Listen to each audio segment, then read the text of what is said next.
We chose to look at economic outcomes associated with broadband on the level of the entrepreneur specifically.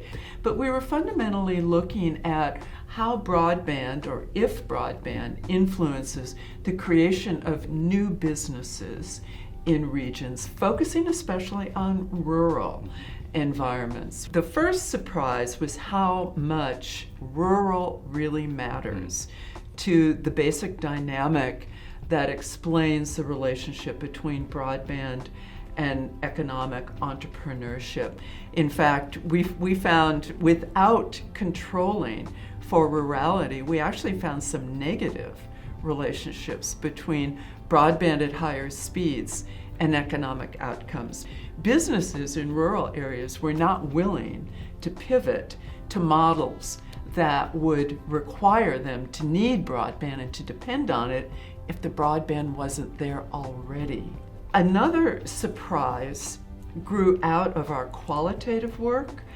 Our study's design incorporated matched communities in which we chose two counties that looked demographically very similar, but one county in each state had better broadband than the other county did.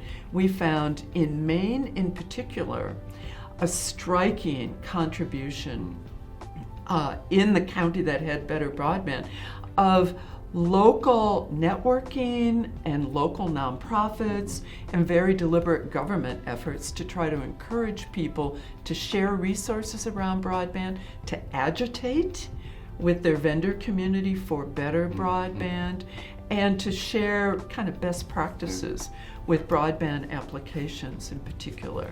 I think COVID demonstrated the need for and our increasing dependence on broadband infrastructure for a variety of basic services in health and education, services in government and business too.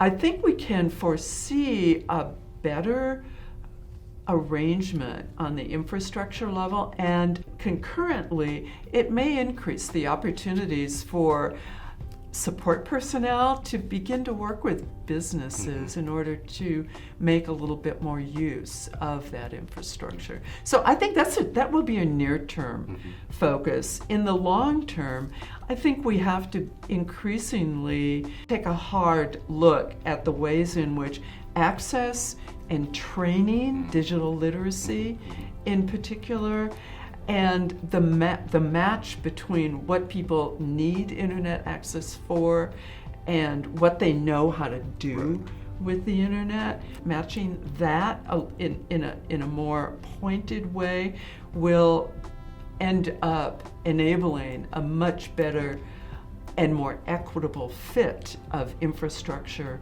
with thriving communities and community well-being more broadly.